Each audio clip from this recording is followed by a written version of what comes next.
That's for you, Marita. Okay, we're going to call this meeting to order. You're at the Board of Supervisors meeting of May 20, 2008. Would you please join me in reciting the Pledge of Allegiance? I pledge allegiance to the flag of the United States of America and to the republic for which it stands, one nation, under God, indivisible, with liberty and justice for all. Thank you. There are a couple of announcements this morning. There was no action taken last week regarding a closed session held pursuant to Government Code Section 54956.9C, conference with legal counsel, possible initiation of litigation, one case. There is an addendum to today's agenda, discussion and possible action regarding minute order authorizing board chair to execute an agreement between the County of Calaveras and the Sierra Nevada Conservancy for the acceptance of grant funding in the amount of $46,000 for the Calaveras County Conservation Planning Project integrating habitat and open space protection into the County General Plan Update Phase 1.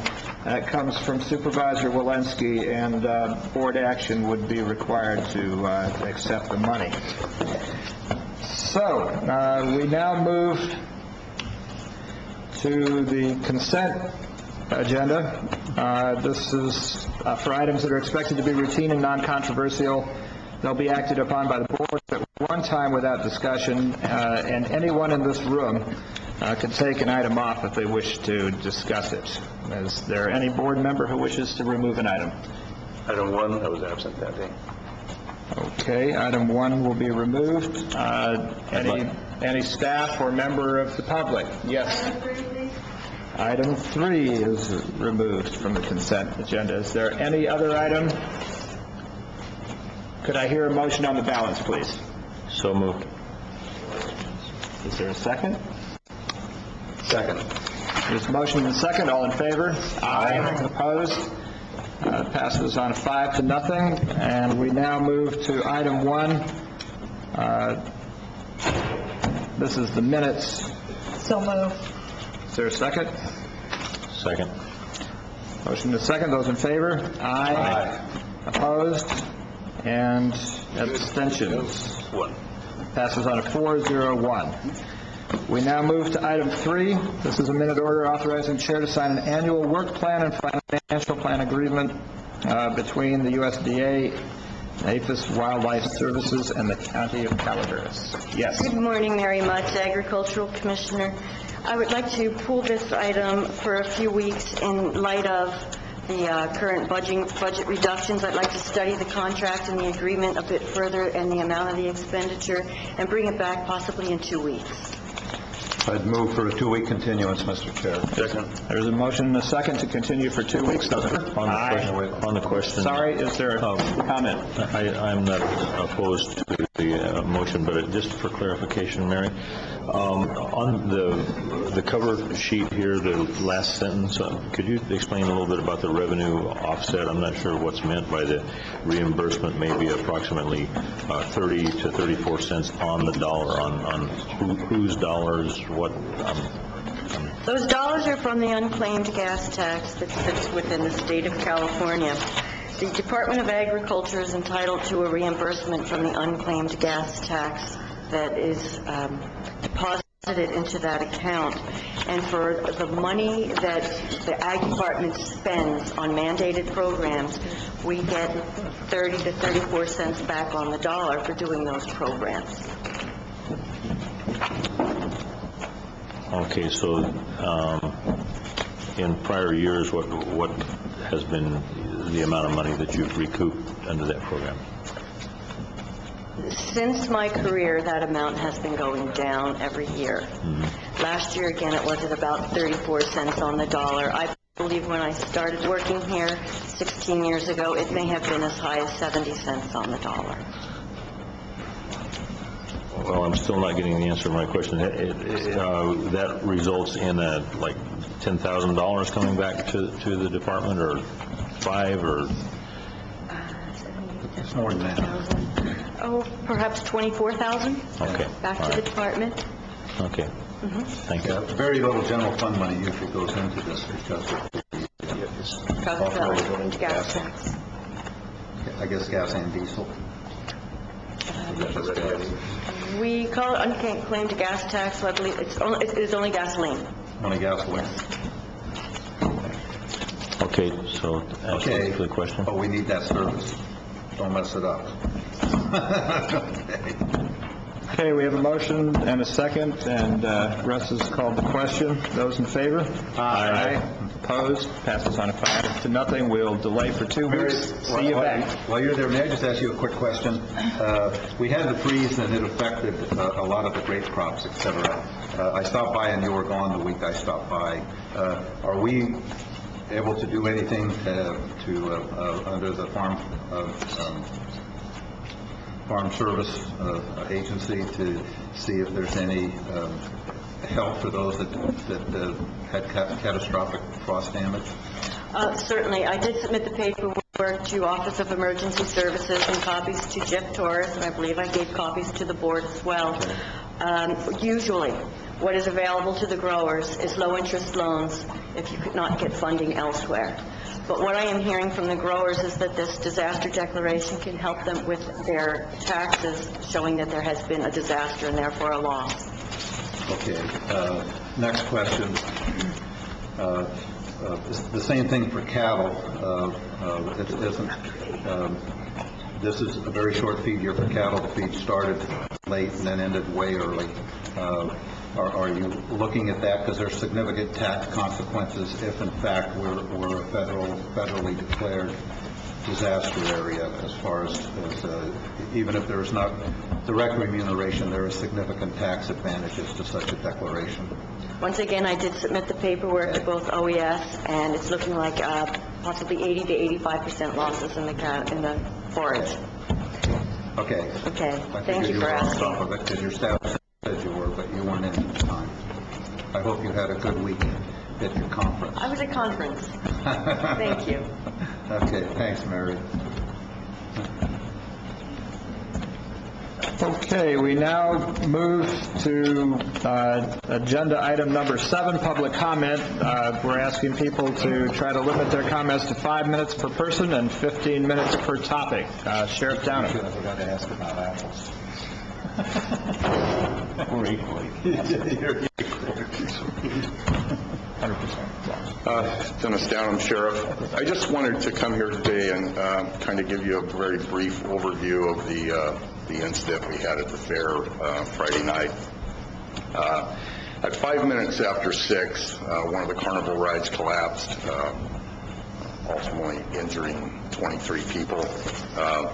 Within an hour, our dispatch center handled 103 calls and dispatches, CAD entries, those kinds of things. Within 7 minutes, we had 16 sworn law enforcement, 3 sheriff's explorers, a CHP unit, and 1 ambulance that was already assigned to the fair, and 2 fire units that were already assigned to the fair. So within 7 minutes, we had a tremendous amount of resources right on top of it. It was kind of amazing when we put out the call for 11 ambulances because we knew we had 23 people down, and quite frankly, at the scene, it looked pretty horrific. One person was unconscious. Everybody was bleeding to some extent. A lot of hysteria. Difficult time for a short time to control the crowd, keeping people back because everybody at the fair assumed their child was on the ride. We finally got that worked out, but it was absolutely amazing. We actually had 4 ambulances from American Legion that were assigned to the county respond. Ebbets Pass, dispatch 2. Mutual aid was called. Amador County sent 2. Along with that, a medic supervisor who basically, when she got there, kind of more or less did the triage for everybody to see who needed to go first in what direction. And then Tuolumne County sent 2. Fire had a tremendous response. as soon as the accident occurred, we directed the person that owns the carnival rides to shut every mechanical ride down until we could contact Cal OSHA. It took nearly an hour to get hold of Cal OSHA. Once we got hold of them, we advised them that we would hold this thing, secure that scene, keep the ride shut down until they got there, since they're the ultimate authority in safety checks and inspections of carnival rides. From that contact, about 4 hours later, OSHA did get on the fairgrounds, started their inspection, ultimately determined that the ride that collapsed was a mechanical failure, was not operator error. And OSHA determined at that time that they were going to keep everything shut down until they inspected all the mechanical rides. The kiddie rides opened about 1 o'clock the next afternoon. The bigger rides up on top were closed all of Saturday, opened just after the fair opened on Sunday. So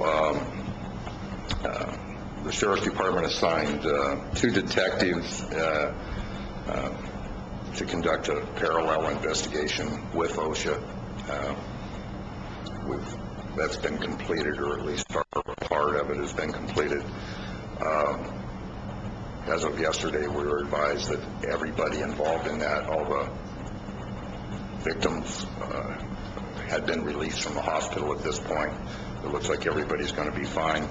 Along with that, we assigned Clay Hawkins and Dave Sewell to coordinate the press. The press interest in this was absolutely unbelievable. That evening, a person from a national news media got hold of Dave Sewell and basically told him that nothing in America was happening, so we were the news. So it really was hideous for a long time. Ted Kennedy finally got us off the top of the list the next day, but it worked out very well. Clay was able to coordinate with fair people, with OSHA, with everybody involved, and I think did a spectacular job keeping the media away from the people that were doing the work, and it worked out very, very well. So kind of bottom line is I wanted you folks to know that the first responders in this county, it's always in the back of your mind. We run through scenarios, we do practice missions on all kinds of catastrophic things, but we've never had an event in this county, to my knowledge, where we had 23 people. Suddenly, boom, they need medical attention, and it came together very, very, very well. So just wanted to let you know that. If you have any questions about anything we did or how we handled that, I'd be more than happy to try to answer. Questions from the board? I think it certainly was a test of our first responders and the emergency personnel, and they seem to have passed it with flying colors. It really was a proud moment in terms of the response. I'm hoping we find out the nature of what caused this.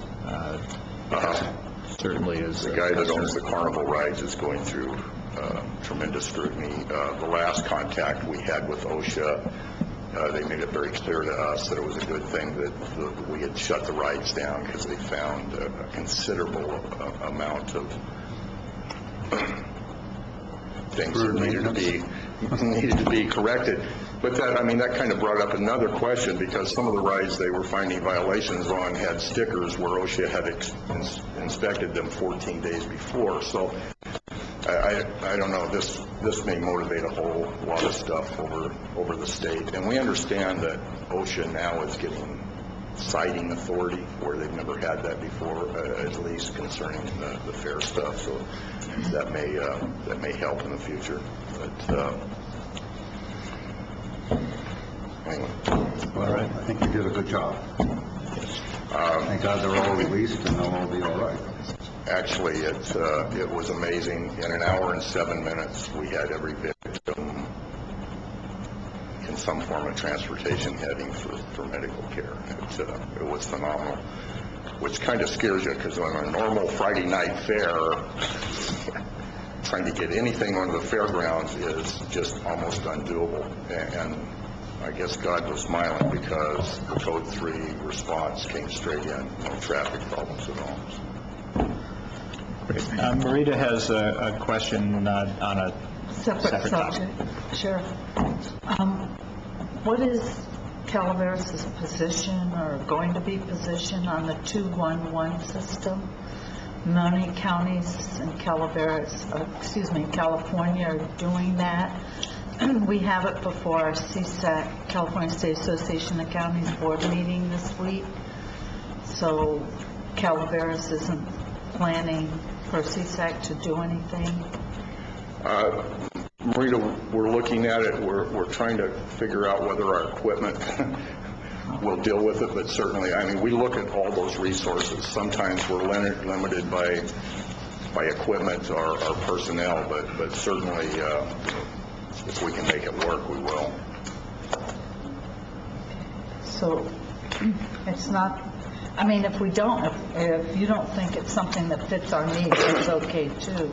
I was just, we were on the list of not doing it, so. We're still looking at it and see how we can make it work for us and for the benefit of this community. So I would ask you to give us another 4 to 6 weeks to come back with a real answer on that. Well, we're going to be asked to vote on making it hopefully a reality for all of California.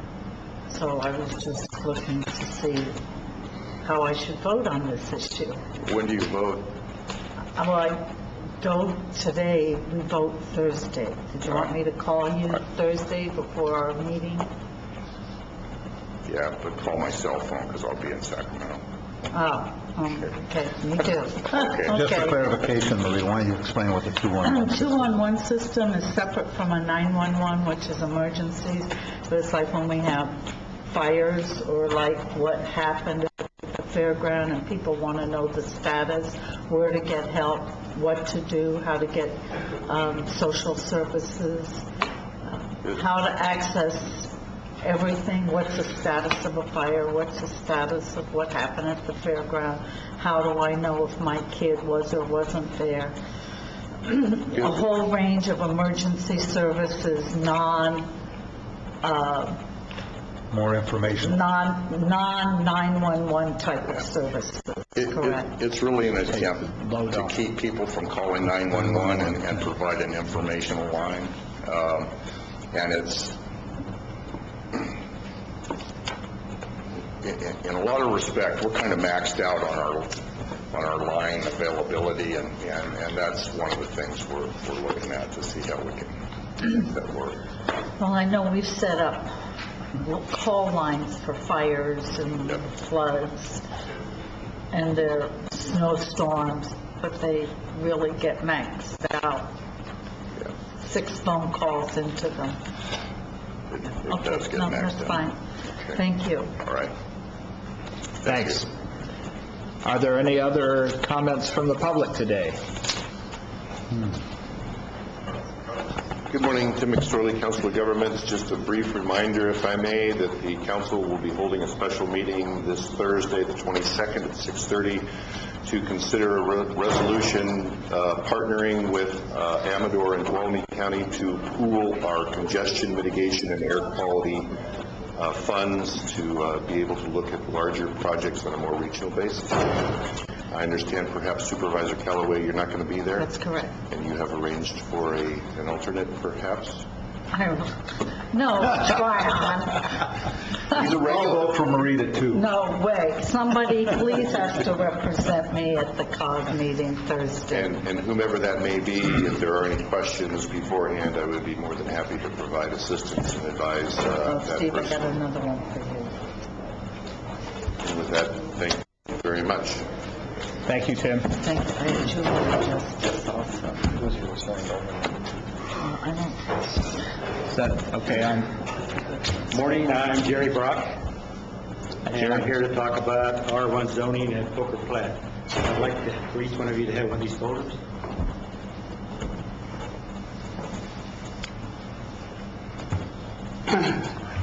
First, I would like to address what Stephanie Marino said about financial impact for some of the homeowners. We are not opposed to people renting their homes for extra income. R1 zoning code says you can rent your home for not less than 30 days. Therefore, you can rent your home for 30 days or as long as you want for extra money to pay your mortgage payment. The homes I am referring to are multi-million-dollar lakefront homes. These are people who are not broke by any means. In response to Mr. Silver's statement to the Calaveras Union Democrat, he says he is managing these 16 rentals to help these people financially. Is he helping his neighbors by his actions at our expense?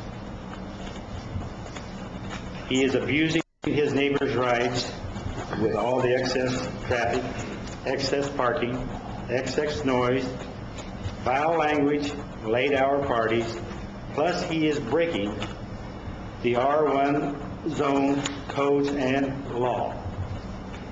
He is helping these people that rent their homes to break the zoning laws. Have you, the Board of Supervisors, reviewed the 2 packets that I previously gave you at the other 2 meetings?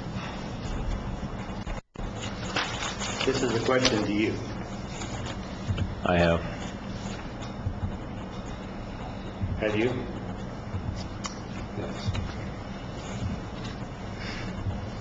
Is this a yes from everybody? I'm not answering this question. It's your turn to talk. Okay. Then I'm going to ask the board this question. Do you agree that R1 zoning code says Poker Flat is a single-family dwelling? That it is not a hotel zone, and that the code says no transient renters are allowed? Do you agree that the code says that? Sir, this is an item for public comment, and it's not a colloquy. Okay. I'm sure that you, the Board of Supervisors, know what the zoning code is. And my big question is, are you going to enforce it? When are you going to enforce it?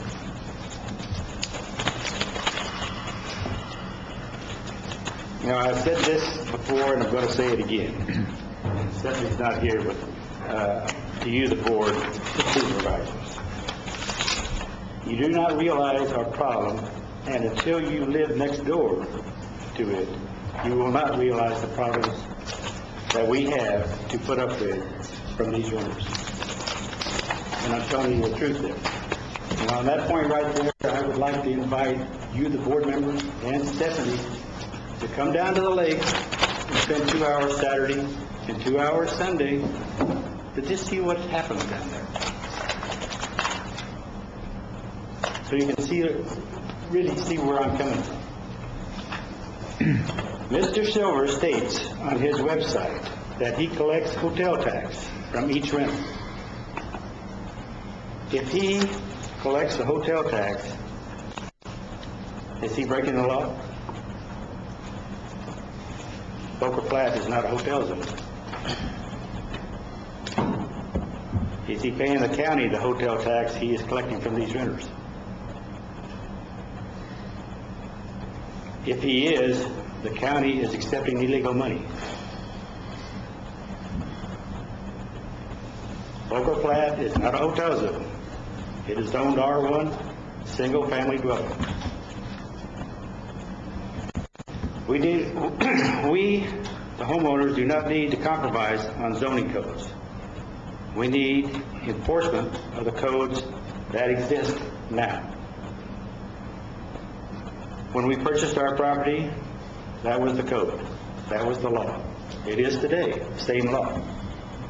But it's not being taken care of or enforced. Just because certain owners and agents have not followed the rules does not mean that the rules need to be changed. Again, I would personally invite you to come to the lake on Saturday, Sunday. And then I'd like for you to come back Tuesday, Wednesday, or Thursday to see how it is after the renters go home. Thank you very much. Thank you. I am going to assume for a moment, until I'm corrected otherwise, that this is an enforcement issue and that the enforcement agency would be the two things. One is the homeowners association on some of the issues and the county code compliance operation on the others. And I'd be interested if there's a status report.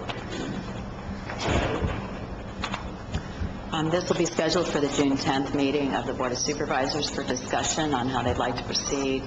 I have been playing telephone tag with Mr. Brock about setting up a meeting. I noticed on my calendar this morning I have a tentative one. I'm not sure if he's made contact with Annette, or if we'll certainly grab each other today and make sure that gets set up. I've also sent an email to Mr. Silver asking him to contact me regarding the rentals of the units down there. So we're doing what we can right now up until the point where the board makes a decision on how they want to proceed. I just wanted to make a reference to the definition of a hotel. There's two different definitions of hotel in the county code. One is in the tax collector's transit occupancy code, which is much more broad than is defined in the zoning code, and I believe that the hotel tax refers to the one that is used for the treasurer tax collector's transit occupancy tax, and it's much more broad, and it's a semantics term as far as hotel. It's quite different for the zoning code. But we do have this scheduled for June 10th. Exactly what is being scheduled for the board to consider? For the board to consider how they want to handle short-term occupancy in this county. There are hardly any zones that are set forth for it. Typically, it's offered in residential areas. If they would like to adopt a resolution of intention to change the zoning code, if they want to enforce the zoning code as it currently is, they'd like to establish a permit fee so that there's some control in those areas where it is permitted. There's a wide range of options we were going to bring forward and take input from the board. Historically, the county has allowed transiency occupancy. This is not just an issue in the Copperopolis area, it's also quite an issue up in the Highway 4 area, and we're trying to address it on a holistic level. On this, before it comes to the board, will we have clear stipulated facts as to the condition and circumstances here? Yes. Because we're hearing, all kinds of There'll be a comprehensive divergent staff report. All right. Thank you. Thank you. Hi, Debbie Beaufort, Smoke Hill. I've worked at the animal shelter as a volunteer for the past 4 years, and I'm the shelter coordinator, volunteer coordinator. There are currently 33 volunteers working at the shelter each week. This amounts to an average of 330 hours a month, or the equivalent of 2 full-time employees. In addition to that, we have 25 volunteers that foster dogs and 17 volunteers that foster cats in their homes until we can find them forever homes, thus taking some of the burden off the shelter. You may be aware there are only 17 dog kennels and 32 cat cages available, and Animal Services works on a FIFO system, first in, first out, which means also good adoptable animals are sometimes euthanized because of lack of space.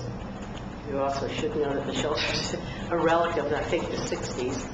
I couldn't find out exactly when that building was put up.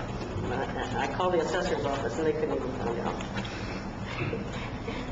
The population of Calaveras was probably about 20,000 when they built that shelter. It was in '64 when this complex was developed. Now we found out that Calaveras County can no longer afford the $32 required to run these live scan security checks required for all volunteers, and this is really a good thing, believe me. We estimate with normal attrition and the increased workload at the animal shelter, an additional 20 new volunteers need to be added annually. This equates to a total of $640. I would like to point out that $640 is significantly less than the 100,000 plus it would cost to hire more full-time staff in the event that the volunteers are not available. We hope that you, the Board of Supervisors, are capable of funding the $640, which would work out to $128 for each of you, to reinstate the live scan and accept the willing help of Calaveras County people to augment the staff of Animal Services. Thank you. I'll respond on behalf of the board, since all of us have been inundated with emails from the Humane Society, which is fine. I asked our Chief Administrative Officer to confirm what this is and to see if it applies to other volunteers, because we use volunteers, and as you probably know, in the library and the sheriff's office, so the cost would be greater than the $600 plus or minus dollars. And one of the emails said, yes, it was 20 volunteers minimum, but is that minimum a year, or was that maximum a year? That's what I was emailed. Okay, so, I mean, we just want to get a sense of that, and then to determine if there's more, if it applies to library volunteers, because our libraries are truly supported by the volunteers, and then, of course, sheriff's volunteers. I'm sure the board would be acceptable. Well, I don't know, I got to get 2 more votes, but I'll do what I can to bribe them. Thank you. But this would be something that would come up during our budget meetings to see if it applies to any of the other volunteers in Calaveras County. So the county is aware of the issue, and our Chief Administrative Officer is going to take care of it. Though I do want to make a comment, since you're in charge of the volunteers. I had a resident of the county call to offer her services about a week, 2 weeks ago at the most, and was told volunteers were not needed. So I just thought, okay. She called Animal Services, though, and I spoke to Sergeant Marie about that, and she told her staff to tell people there were no volunteers being processed presently because we can't process them. But no, we definitely need volunteers. I had 3, and now I've got 5 that I can process now, thanks to. Okay.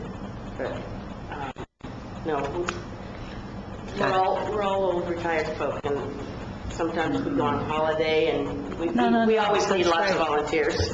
And Okay. 20 probably would be the max. Okay, Okay. I just wanted to get a handle, but Yeah. No, we Mr. are Lawton is aware of the issue, and he, Okay. And if you talk to that person, have her call me directly, and I will process her. all right, Okay? thank you. Thank you. Just wanted to add my voice to this.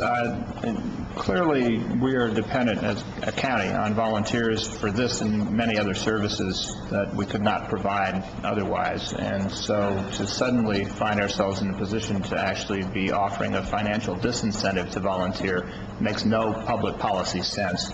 I'm sure that the entire board feels this way, and we will be searching for a sustainable solution to this. Meanwhile, on an emergency basis, we've contributed some to be able to tide us through, but I think that it's going to be very important that we come up with a policy approach based on the full impact to all the agencies that are depending on volunteers, so that we can understand the exact cost and not put it on the volunteers to cover that. Paying to I understand volunteering is giving up and sacrificing your time, but to actually ask people to pay to be a volunteer seems a little over the top. I agree. All right. Thank you so much. Thanks for your presentation. We now move to our addendum, which is item number 11, actually. I'm going a little out of order, but this would be the minute order authorizing the board chair to accept money, which in this budget year sounds like a pretty good idea to me. This comes from the CDA. I put it on the agenda because there was no, we have a requirement to get back to them before our next board meeting, so the only meeting that we could take this action would be today. Thank you, Stephanie Moreno, Director of Community Development. We just received this last week, so we didn't have a chance to put it on a regular agenda. I appreciate doing it as an addendum. As you recall, the board authorized us to apply for a grant for purposes of initiating the Habitat Conservation Plan process. There is a co-share in-kind cost, which we would incorporate as part of our staffing within the department. It wouldn't include anything else additional to that, and then we would receive cash for the difference. I believe it's about $46,000 that would come from Sierra Nevada to help with that process. U.S. Fish and Wildlife Service is very excited about us moving forward with the Habitat Conservation Plan. The development community is in support of us moving forward with the Habitat Conservation Plan in order to provide mitigation on projects. So this really is a win-win for the county to move forward and to get some assistance with the financial pieces of it. Thank you. Any questions from the board? No, you answered mine. Thank you. I knew it was coming. Mr. Chair, I read the packet, so I knew. But Thanks. Would anybody like to offer a motion on this subject? so moved. A motion and a second. All in favor? Aye. All opposed? Well, at least we're unanimous on receiving other people's money. Thank you.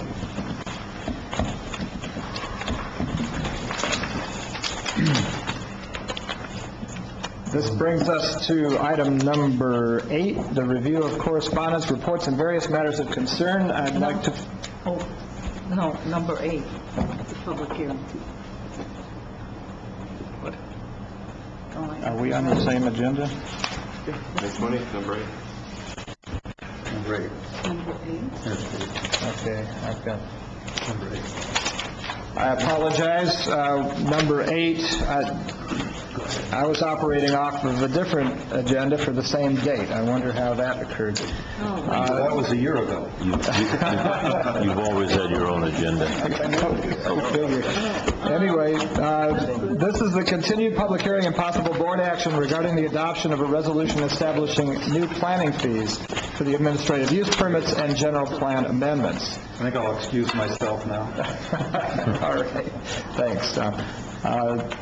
This would be the Community Development Agency. Good morning, Stephanie Moreno, Director of Community Development. As you recall last week, we adopted the fees. However, there was some discussion about 2 items. One was the administrative use permits. There was not a clear consensus on how to proceed with those.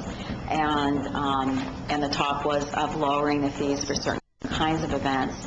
And there was also a request to consider having a tiered schedule of fees for general plan amendments as they relate to agriculture and other types of uses that would be beneficial for the county to incorporate into the general plan amendment process.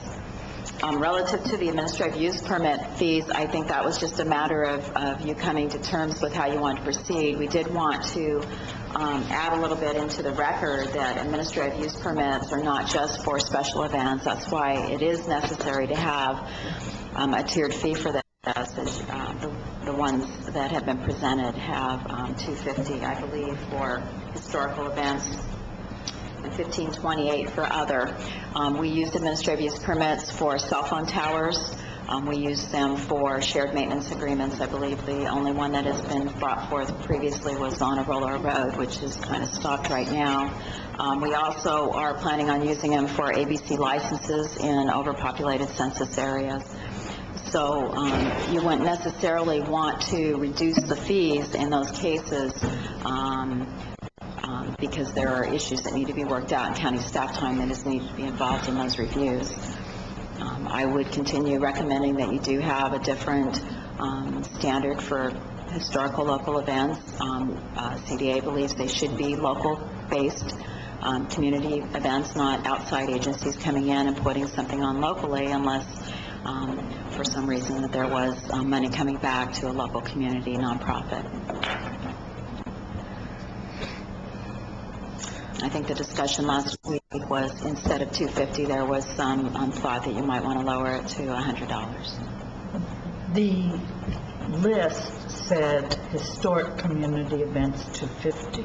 So if we had administrative permits, 250, administrative permits, local, I think Bill said local, used the word local community events, 100, would that help? So we could differentiate between the two that we're talking about? Well, we could change the local events are the ones you wanted to keep at 250, right? And historical events were the ones that you wanted to make at 100. No. Because historical, for example, is what I consider of the 4th of July event in McColmy Hill. But the one that we just started in person is not historical unless So we that'd say... be local, so that would be a higher level of fee or no, lower? No, that should be the same. They should all be the Same. same. I think that's Okay. like what Bill substituted. I mean, Lumberjack the word Days has local. been forever, and... The reason I feel that way is because oftentimes, well, I can only draw on my experience at the Fair Board. When this fair, the 39th EA or Calaveras County Fair, when they would try something new, be it a harvest fair, be it a job fair, so the state would actually subsidize for the first 3 years to get it up and going. So what I'm saying is, for an event to become a historical event, the difficult times are the first times, because it's brand new, and they need to see if it's going to be popular, if it's going to be viable, if it's going to become a historical event, and their budgets seem to rather grow rather than diminish. So I was thinking it's really not fair to penalize an event that may become a historical event, but at the outset it costs them more money to just put it out there and get it going. Or like the railroad thing they just did in Valley Springs. Train time? Train times? Train times.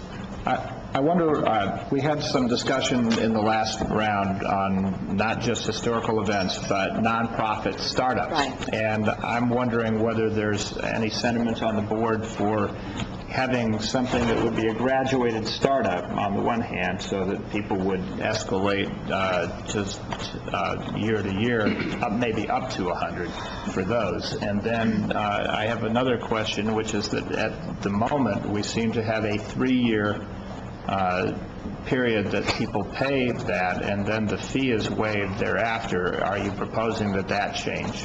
I would propose didn't that see that. change if we lower the fees That we would, that people would continue to pay that even after 3?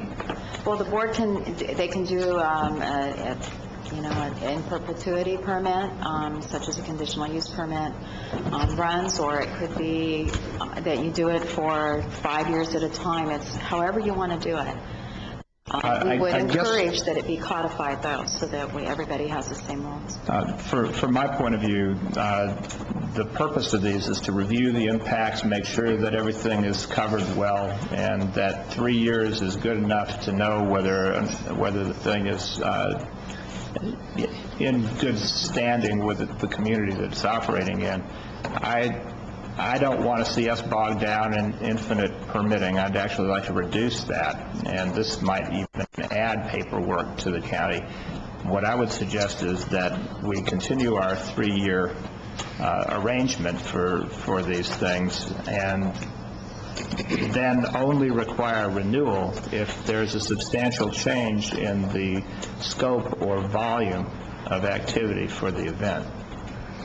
Well, And if it's 3 years, then it has to have what you're renewal. talking about. It can't be in perpetuity, but... well, some kind of, every 3 years, I mean, every my 5 years. sense would be just go to a 5, if you have a 3-year history, then go to a 5-year permitting process, where you just get permitted for 5 years, and then it will get re-reviewed. And that way you have a 3-year period or even a 2-year period.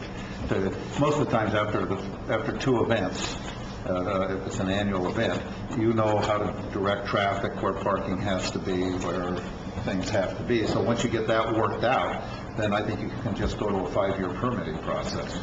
So it would be an annual permit for the first couple of years, and then we would, after successfully doing it, go to Yeah, well, 5 years. even 1 year. I mean, I think you guys should have some discretion, and if you feel that after it's been initiated, that you feel comfortable with a 5-year permit, you can go to it. Otherwise, you can keep it at an annual permit until you get the bugs worked out of it. You want to make that discretionary, or have it 3 years of the 100 followed, and the third year would be a 5-year and renewable there. I would make it thereafter. 2 years at 100, because I think in 2 years you can get any bugs worked out of an annual event. I don't think it takes 3 years. Yeah, you should know if you want to do it again. Yeah, and then go to a 5-year renewal, and that's the $100 for the 5 years. It's just one permit. $100 good for $100 good for 5 years? Yes, it's a 5-year permit. Right. Okay. The first 2 years. You get 2 years if you have no history. If it's an initial event, then you do it annually for 2 years, get the bugs worked out, and then go to a 5-year. I like that. Yes. If I could, are you talking about just the historical event? I mean, the local events? We're talking about local events, some of them historical, some of them new startups, nonprofits in nature. Okay, then the question that I have, I don't know if the sheriff is still here or not, but the disaster that happened at Carnival is one of the reasons that we have a permit to try to anticipate what some of the issues are, traffic issues, worst case scenario, make sure that there's staff, the sheriff's office in particular is available for an event coming from out of the county, such as a bike ride. Although it is good for the county, it could result in something significant if not planned properly. Staff is going to have to put the same amount of time into reviewing those applications but not get compensated, and I just would like to encourage you to think about a different permit level for those types of projects. Well, let's be clear on what we just talked about. We're talking about local, nonprofit community events. Okay? Except the sheriff did say some of them require a significant amount of his office's time and staff. And we don't charge for those things right now. Well, But that's fine, because the money that's raised in the events goes back into the community, which is where we want the money to go. Okay. I mean, it goes to the library, it goes in Murphy's, it goes, to the park, the duck races, go to the library, and all that. And so that basically is money that we would probably have to pay or have a reduced level of service for those types of events, or Feeney Park, or whatever. So the local nonprofits, where the money clearly goes back into the community, I'm willing to absorb, because I think it brings the community together, number one, and number two, it basically supplants, general fund county money, because the money stays in the community. It brings a lot of out-of-towners into the county. It fills up the motels and the restaurants and those sort of things. So I think the community events are absolutely wonderful. Now, if you want to talk about an outside event, say like the bike ride we had, Sierra Central. I don't mind looking at that a little bit differently, because a lot of that money goes back out of the county. I mean, some stays because they buy some fuel or maybe spend the night before or something. But a lot of the money goes back out of the county. You can look at that wild frog ride for Feeney Park. All that money stays in the county, and all of it goes to Feeney Park, which is basically utilized by the whole county when it comes to athletic events. Do you want to make that a qualification then? Because there are nonprofits that do not do for community benefit, they do for themselves. The key to, you can have a not-for-profit organization that is a lobbying group, for example, that may be out there doing political type things rather than fundraising for the community. Do you want to make it for a nonprofit that is actually raising money for the community? I don't mind having a little different permitting scale as far as meeting the cost of the event, and those kinds of situations where you can clearly see the money is not going back into the community as a whole. It's going to some special Habitat for Humanity. with the exception, of course, of the Libertarian Party, which obviously goes back to the community as a whole. We could say a 501(c)(3) nonprofit, local nonprofit, and that may make That's a actually what I difference. meant when I referred to nonprofits. Okay. And that separates the political from the other. It would be let me restate it and see whether people are okay with it. We take Tom's suggestion for the first 2 years, it would be $100 per year for startups.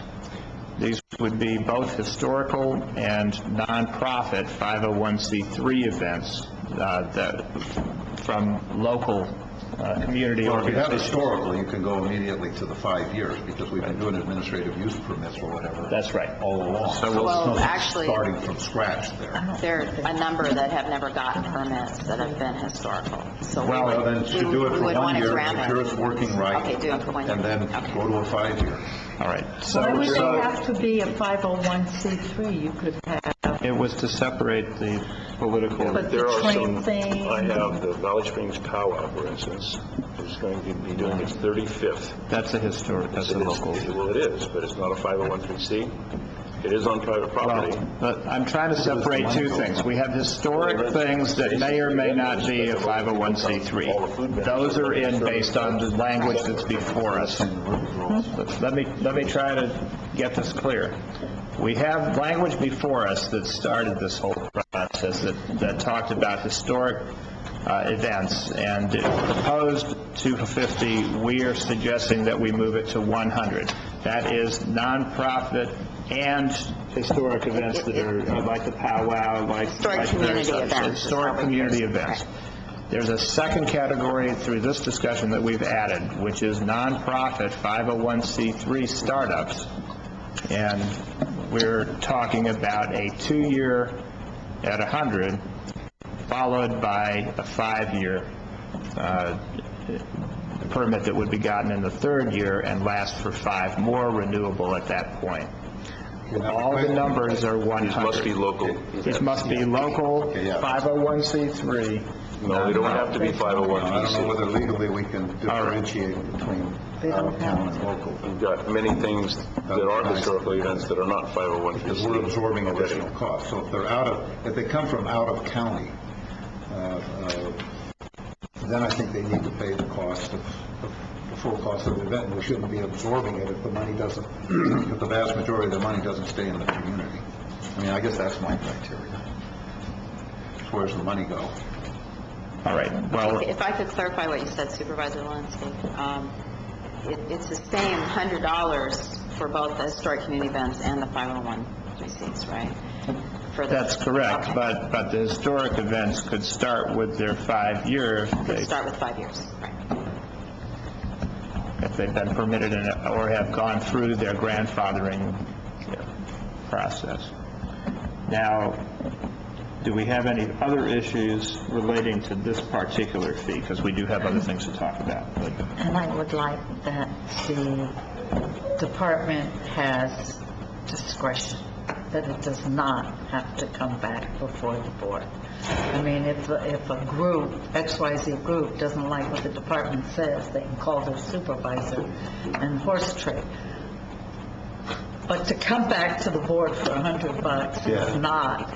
Well, I don't think $100 anything should come back to the board for $100. No, I think they should have some we discretion. we can only hope, but that's the wish of all of us, is that this stuff not keep rebounding back.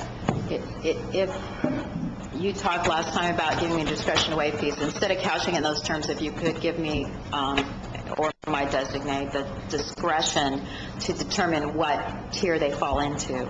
And then that's appealable, but then I can determine if they indeed should be local because of the overriding public benefit. Or no fee at all. Or, well, that we would need a category in the schedule of fees for no fee if you want to do that. And That's I- why I would want it at your discretion. I mean, I have to go back to the parade and if it's passed, or the county doesn't do anything. It doesn't impact the county, though this year it seems to be a humongous impact to the county.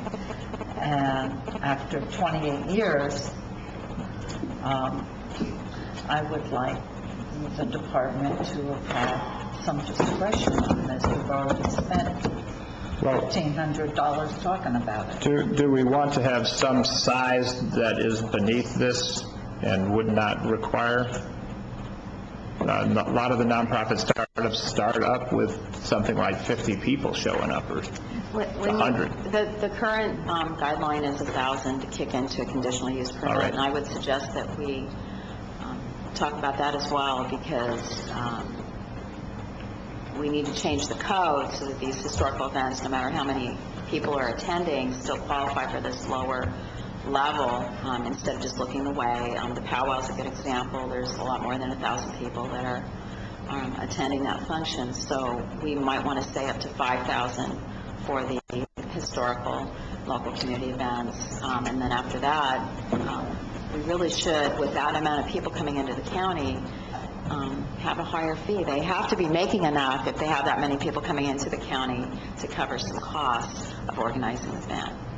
All right, well, I think Look you... at things like the Grape Stomp or Murphy's Homecoming Parade.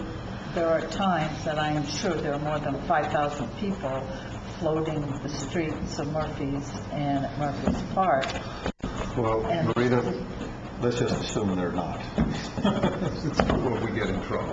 Let me suggest, you've heard some consensus on at least some of the issues. You've raised yet others yourself. Could you bring back to the board a reflection of this with further thought at the department level with a recommendation for our approval?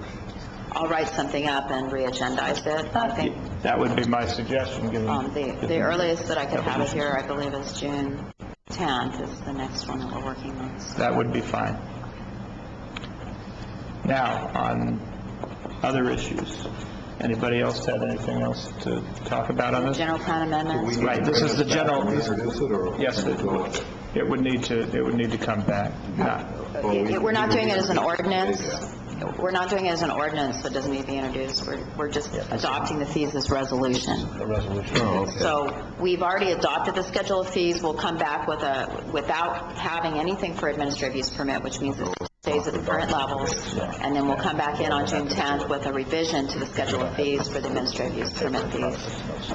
Relative to the general plan amendments, there was a request that we asked about waiving or reducing the fees on that. The department would like to discourage that because there is very definitely a lot of staff work involved in general plan amendments, whether they're for public benefit or not, except if it's for a public service piece, for example. But if it's for a private party that wants to change the general plan and zoning on their property, we believe that there should be a fee involved in that. There is a loophole to that right now. We're doing our general plan update. And anybody that comes to the community meetings and indicates that they would like to have a different type of use on their property and makes that justification can be incorporated into the general plan update without having to pay additional fees at this time. So that may cover some of your concerns about the agricultural community moving into ag.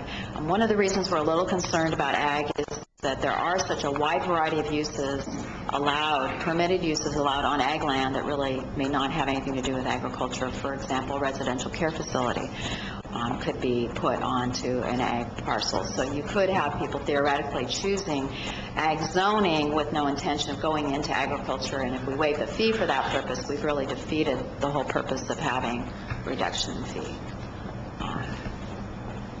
If you want to have just specifically for agriculture where somebody is moving in and they have a stated primary agricultural use, it's somehow going to be able to be verified. For example, they're building a winery.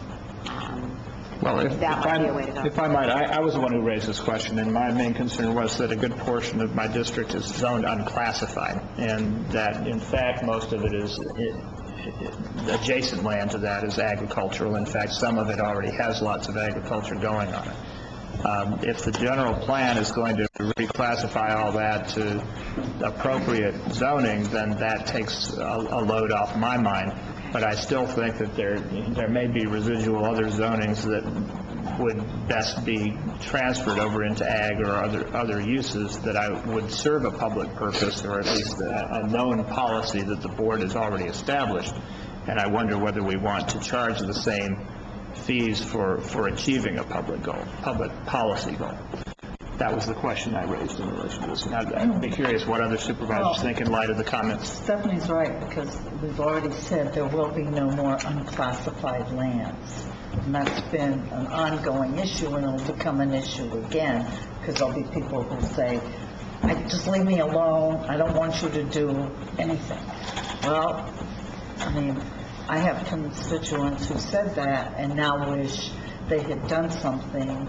So part of us is going to be talking to the community and getting them. But everybody has at least another year so we can meet our 2-year commitment to do the general plan. Oh, I'm sorry, we've missed that. And so they have an opportunity this next year to decide how they would like their property zoned, and it will be done at no expense to them, in essence, through the general plan process. So, you know, people that you have in your district, or Tom, or, I mean, all of us have people in that situation, trying to give them a heads up on what is it that you would like to do at no cost. Well, we've had a long-standing policy that we wanted to get all properties zoned in accordance with the general plan, and particularly out of unclassified, and the other one is highway service, which has no permitted uses, and there's a perception that that's some form of commercial and it's some form of nothing. And so we've always had that. The problem is that you can look to the general plan for that property and see what the general plan calls for zoning, but that's different than what it is currently zoned. So it seems to me, at this point, we should, move post haste to get a new general plan in place. And once we get the zoning component of that general plan adopted, then we should look at all the properties, send out a letter to everybody and say, look, we're willing as a county at no cost to you to rezone your property so it will be consistent with the general plan. This is sort of like a one-time amnesty. We're willing to do it for everybody, regardless of what your current zoning is. We will bring it into consistency with the new general plan and do it as a block. And then if they don't take advantage of that, then, it's on them when they come in. Well, as I said earlier, if that's the understanding and that's how we're going to proceed, then That's not quite the understanding. Well, If I could clarify that. well, it's not, let's see whether it is by the virtue of how the board feels about it. And No, I then- meant as far as legally. Legally, we cannot change the general plan designation and make it out of compliance with the zoning. It has to be done at the same time. So if we're changing the general plan on a piece of property, it makes the zoning inconsistent. We have to do it together. It's not their option. We have to move the zoning to be consistent with the general plan. I just wanted to clarify that. Well, we have all kinds of zonings that are inconsistent with the general plan, and highway service and unclassified are not zones that bring any permitted uses with them. And we have lots of those in the county. And we've had a long-standing policy to encourage people and to waive fees to bring their zoning into conformity with the general plan. But if we're doing a new general plan, it seems to me we should sort of do it at one time and not try to piecemeal it in. I don't think there's a dispute about this, but it does answer the concern that I raised originally, so I would withdraw my concern at this point and wonder whether anybody would like to move this forward. That'd be a good idea. So is there a motion? Yes. Second. For, It would be accepting the department's recommendation on general plan amendment fees. No, that's not on the agenda. it's the adoption. It's the adoption of, it's the fee adoption. That Actually, has to come back as a separate Yeah. item. Right, but, you did adopt the fees last week for general plan amendments. excuse me, so it was, We were talking about making a tiered level that would have amended it further, so you don't have to take any action that's relative right. to the general plan So amendment. we simply don't take action, and Right. therefore Right. it goes into effect. Yes. Okay. All right, so it's essentially, The decision was to make it effective July 1st, is that right? Yes. all right. Okay. So without action and with no It'll amendment, proceed, this yes. Simply direction. proceeds forward, and you're directed to include that in the July 1st implementation. Yes. All right? I believe that closes this agenda item. Thank you. So we'll get language back from you on the AUPs, and that's the sole remaining issue from the original. All right, thanks. We now go to review of correspondence, reports, and various matters of concern. Supervisor Tryon. I did attend RCRC last week. I do not have a big report. It was sort of like, well, let's drink coffee and wait for the 1 o'clock May revise to be released. There was a lot of in the morning speculation of the May revise, and then it was released, but nobody got time to really look at it. I did talk to Paul Smith last Saturday, I guess, at the Garamendi function. You were in attendance, and he said a lot of the May revise is just basically dead on arrival. That have big numbers behind it, like the sale of the lottery. He says that's no way that's going to happen, and the like. So I didn't really write a lot down because I figured there's going to be so many changes. There's no reason, and we're getting emails every day. I'm sure all of us from RCRC and CSAC going over the budget. So I'll just. That wasn't, in my opinion, as productive a meeting as most of them are, and I'll leave it at that. I would bring up one other item, and that is Tuolumne County has taken a pretty strong position that there should be no fees implemented at New Maloney's, and their county council has researched it and come up with some prohibition on fees that go back quite a few years, etc. It seems to me that would be a good, we should be supportive of Tuolumne County's position. It came out of their county council office, so maybe our county council could coordinate with their county council and bring something back to this board that would reinforce Tuolumne's position as far as the implementation of new or even existing fees at New Maloney's. Is that all right with you, Russ? Yes. In contact. So I think they have a good position. Whether it'll hold up or not, I don't know, but I think we should be supportive of it. I'll look into it. Okay, thank you. That completes my comments, Mr. Chair. Supervisor Thomas. Okay, I will be going to the CSAC meeting starting tomorrow morning and on Thursday as well. But I want to report that the bus system worked very nicely from Copperopolis this morning. There were 11 of us on the bus, which 11 out of 18 seats is a pretty darn good percentage, I think. On the segment from Angels Camp to here, there were 6 of us, 3 county employees, including me, a mother and a baby going to the hospital, and a student that interestingly was going from Angels Camp over here to Calaveras High School. So there's a little cross-county pollination in the high school districts, I guess. And also, I neglected to mention this when the sheriff was reporting on the incident at the fair, but I learned when I was at the fair on Sunday that actually the Calaveras Transit System mobilized a couple of additional buses at the onset of the problems that were occurring out there. Because I hadn't realized this, maybe other members of the board are aware of this standby status of the bus system for emergency use. They can be used for ambulances, essentially. So that was very comforting to know that they were available. I'm not sure whether I'm going to get pummeled for this, but we have, I think, a very serious situation that is facing us with this year's drought conditions, the exceptionally hot weather that we've been having and the exceptionally low quantity of rain. I was concerned about this last year, but compared to the conditions that we have this year, it's a much more serious condition.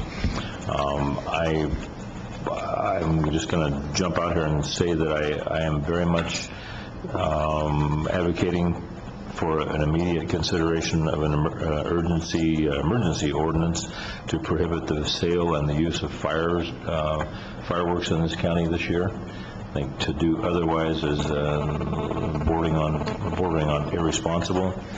I know that there's a fair amount of nonprofit organizations that depend on the sale of fireworks for fundraising.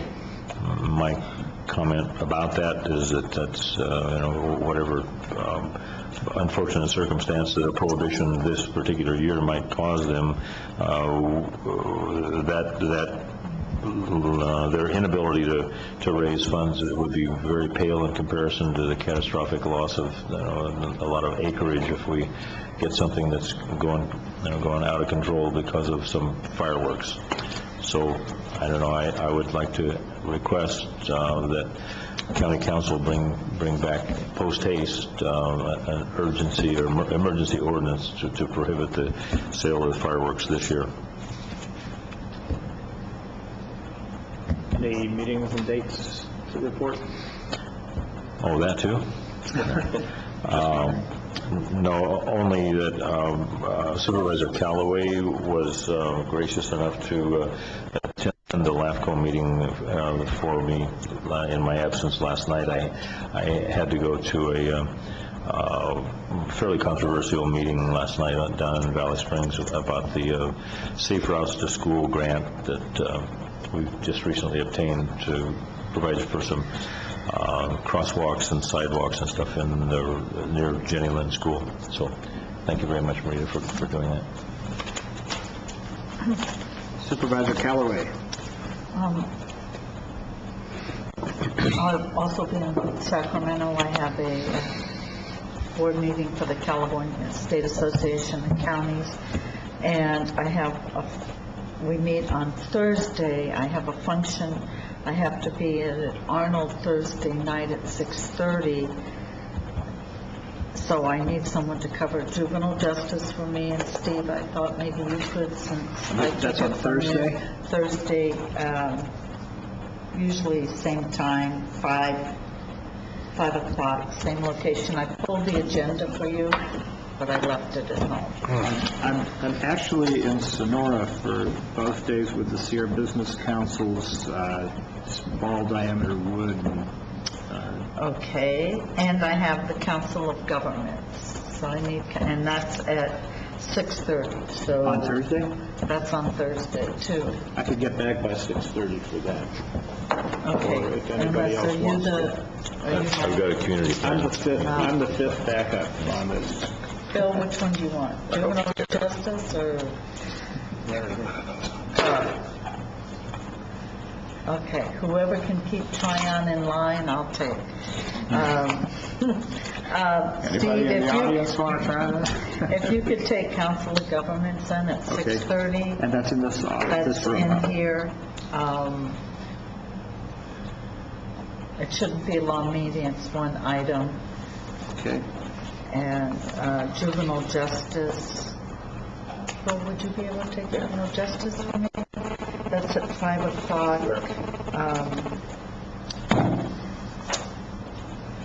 Carol, could you get probation to send? I pulled the agenda, but again, I left that at home too, and give it to Bill.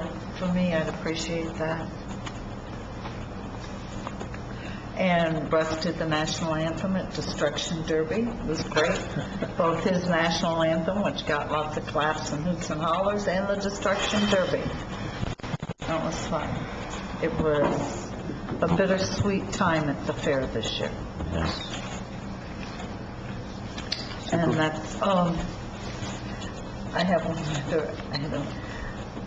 Mr. CAO, I have asked to have an item on the agenda for Ebbets Pass Fire District. I understand we now need 3-week lead time for agenda items versus 2 weeks. Because that's what we've been asking for. Is it what department have you submitted that through? Ebbets Pass Fire District. Okay, but I mean, could you... I put my reservation in with the queen over here of agendas.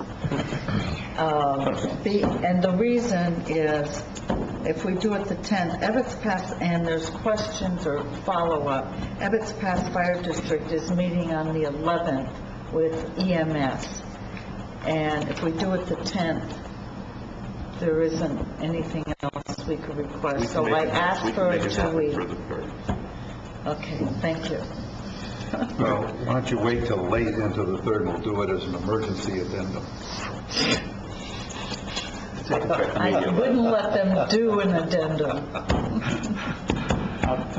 Thank you. Supervisor Callaway, did you have any comments on the idea of an ordinance for fireworks this year? I don't want to, in Ebbets Pass, we don't allow them, and that's per our fire district. I understand what Russ is saying, and living in a high fire area like we do in the Ebbets Pass area. I would rather see this come, one, it doesn't apply to the City of Angels. I would like it to see it come from our respective fire districts. I'd like CAL FIRE to weigh in on this. I don't want to just, at the moment, I don't support it until I see what the input is of the local fire districts, the input of the community groups. I don't want us to just say it. I think it's nice because you're not going to be able to regulate in the sense, so I go to Amador and I get it and I'm out in my street playing with my sparklers. I'd rather hear what the local fire districts have to say versus the board saying this shall be so. Okay. Supervisor Claudino. I will be at the Valley Springs Area Business Association lunch tomorrow in Valley Springs, and apparently I'm going to be somewhere at the Juvenile Justice Committee meeting on Thursday at 5:30. 5 o'clock. Oh, 5 o'clock? So I'm going to be fashionably late after all. 5 o'clock. And that's it for me. As far as the fireworks, I pretty much agree with Rita. I don't support an ordinance banning them, at least coming from this board. I'm not saying that there is not a potential hazard there. Obviously there is. By the way, sparklers are no longer legal. Oh, what do I know? Okay, thank you. You know, the fireworks industry has done a pretty good job about making things safer and saner. However, they are incendiary devices, and I fully respect that, but I think the fire department should weigh in on this. There is the community input as well, and I know I've been here for 40 years with fireworks, and I hope I'm not wrong, knock on wood, we haven't had an incident, a major incident yet. I hope we never do. The potential is there, but there is for many things, for campfires, for barbecues, for automobiles going down the road. And I just don't think I don't feel comfortable with the Board of Supervisors, this body, passing an ordinance banning fireworks in the county. So I think we need to look at that some more. I do believe the various fire authorities need to weigh in on this themselves and other community groups, because it's going to take something away that's been a traditional form of enjoyment for 4th of July for so many years. Thank you, Bill. As for me, I have the Calaveras Child Care Council board meeting today. I will be in Sonora for Thursday and Friday with the Sierra Business Council's conference on forest economies. And I will be at the West Point Memorial Day services at the cemetery in West Point on Monday. As for fireworks, I've become increasingly alarmed at the condition of the dry conditions in my district. We have had a number of fireworks related incidents over the last few years, and it gives me some cause for alarm. We have fire districts that have talked about this, and I think right now it's not clear, except for if it's passed, what nobody's taken or at least passed resolutions, except for Central. I've got two others, West Point and McCullough Hill, which have not taken a position. So Central, but that creates some level of confusion, because where people live in which district is not always apparent to people. And it seems that we're beginning to develop a checkerboard approach in a single county about what's okay to sell and to use. And that, I think, is not necessarily a strong message at a moment of this nature. what I would hope, but I also am mindful that Marita's and Bill's comments are right, that this should be led by fire professionals, not by a lay board here. I'm wondering whether people would feel comfortable agendizing this for a meeting in June, inviting all the fire departments and trying to see whether we have some consensus for policy. What about the other way around? Send this to the Fire Chiefs Association, let them discuss it. Ask them to make a recommendation. Make a recommendation. All right, that'd be fine too. I might add that the people that sell fireworks in this county are, at this time, making their financial arrangements with the providers of these devices at this time. And it's a considerable amount of money, volunteer work, and so on that goes into that. Not only that, but it affects the ongoing budget of many social or community clubs that plow that money back into the community. So it's going to have a ripple effect in that area. And so if there is going to be something done, the closer you get to the 4th of July, the more disastrous effect it's going to have on those groups and their economy. Well, at the very minimum, I would hope we'd increase, through some method, public awareness about the conditions this year and the need for tremendous caution. And it also would strike me as if the fire departments and CAL FIRE decide that this is extreme enough to take the kind of action that we should listen to them carefully. Would it be consensus of the board to take Marita's suggestion that we send a letter to the Chiefs Association and ask for their recommendations as to what we might do as a county? Well, let me give my 2 cents worth. I am not in favor of a emergency ordinance for 2 reasons. One is what Bill said, it's a wonderful fundraising for a lot of nonprofits, but even more so if you're going to outlaw, for lack of a better term, the safe and sane fireworks, you're just going to get the illegal fireworks, and I think that's a much worse case scenario than having what we have now. I know in Murphy's and in Angels they have lots of sort of community fireworks, or what I would refer to as block fireworks at the end of cul-de-sacs and stuff, and they all chip a little bit of money in, and they have a nice thing in the cul-de-sac for the kids and the like. And as Bill said, we have had no significant incidents. Quite frankly, I don't think this year is going to be different than any other year come July 4th. On July 4th, we're dry, we're hot, the fuel moisture is way down, and it's that way every July 4th. In the lower elevation, there's probably going to be less of a fire danger because there isn't going to be any feed left because the cattle are going to fed it all off by July 4th instead of September 4th when we're going to look like September 4th on July 4th for feeding it off. The danger will be in the forest. It's not going to be, I don't think, in the open grasslands because they're going to be pretty well fed off by July 4th. But July 4th is always hot, dry with low fuel moisture. That's every July 4th. So I'm not real keen on having this board pass an emergency ordinance outlawing fireworks because it will just get continued into every year because every July 4th is hot, dry with low fuel moisture. That's just the way July 4th is. Do you have a position on my proposal that we ask the fire chiefs to advise? Well, I guess the fire districts have the authority to do it if they so choose. And I don't really want to have just a countywide ban on fireworks coming from a split vote of the Fire Chiefs Association. If they want to do it, let them do it. It's a fire issue, but quite frankly, I think we'll increase the fire issue if we ban safe and sane fireworks because we'll get the illegal ones. I don't think that's a good way to go.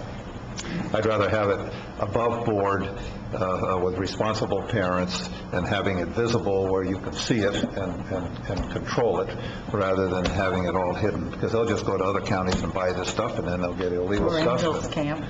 Well, if Angels doesn't, they would buy it in Angels. Well, Tom, what if so I think it's prudent that maybe we write the fire chiefs and just say the issue has come up. We would like you to, do you have any thoughts about how we should handle fireworks in Calaveras County. Well, you can almost bet on the fact they'll say ban them, because they'll just say ban anything combustible. But, you know, the question is then what's the consequence of that? And the consequence is you buy them elsewhere, you have illegal fireworks that aren't safe But and then they safe. can do that in their respective districts. I don't think it's appropriate for the board to do But at least we bring that. the subject up. I mean, that's up to you. You guys want to... Let me ask the board quickly, is Marita's suggestion acceptable that we ask, that we convey to the Fire Chiefs Association that this issue has come up, and we're asking for their views on the This subject? issue comes up every year. I get emails on Can I give how the can board the county possibly allow fireworks? Just to comment on the timing, because I knew this was going to come up, so I looked at it. If the board, for example, introduced an ordinance next week, it would be effective, it would not be effective until July 3rd, unless it was adopted as an emergency ordinance, Which is which what should be done. press asked for. So I guess I'm asking for some direction. I can have, by an addendum, I could have a draft ordinance. It's easy because other jurisdictions around us have ordinances. Incidentally, the city of Stockton has the simplest one, which simply says it is unlawful for any person to possess, sell, offer for sale, use, or discharge any safe and sane fireworks within the limits of the city of Stockton. So unsafe and insane fireworks are exempt from that ordinance. Well, I assume they're otherwise illegal. It simplifies the definition, but I'm not trying to take a position. I'm just asking for direction. It sounds like we're way too late for this year. If the board anyway, wants so. to do something on this, I would need to... We're not bring too some- late if we approach it from an urgency standpoint. Well, there are several different levels, but I think the one thing that I'm hearing has some modicum of majority support is the idea of turning to our fire departments and asking their advice as to what their assessment of the moment is and their recommendation to us. We could take that either on an emergency, we take emergency action if that's what came to us. We could simply use it as a moment to increase public awareness and try to speak through the camera on this, or we could... I don't think there's Stay any with what we problem with the awareness of fire agencies. What the problems they have are, I think very aware of it is their, I think this is in their arena. I think it is in their area of expertise and responsibility, and it should stay there. All right? I agree. All right, well, I guess that means we're sitting on it. All right, does the administrator have anything to say about I it? will be at CSAC Legislative Conference on Wednesday and Thursday. Okay. This is a fair time to ask you, at some point, we need to take a look at this volunteer stuff. It seems to me that the budget time's a good time, but that's like the end of June. It would be nice, particularly on the Humane Society volunteers, if we could at least process the few we have. It's like $35 each. We're probably talking $300 or $400. I just funded that. We just took care of that. We have 6 to do. We have, right now, there's only 3 pending, so we'd have an excess of $105. We got to come up with $105. Yeah, And I was- already done. Done? Okay, fine. Then, so, in other words, we're not holding any volunteers back until That's right. preliminary budget. Okay, then that's fine. Good job, Bob. County Council. Board Clerk. Nothing, all right. We have a recess before the closed session, is that right? Yes, we will now adjourn the public meeting, take a 10-minute recess, and reconvene for our closed session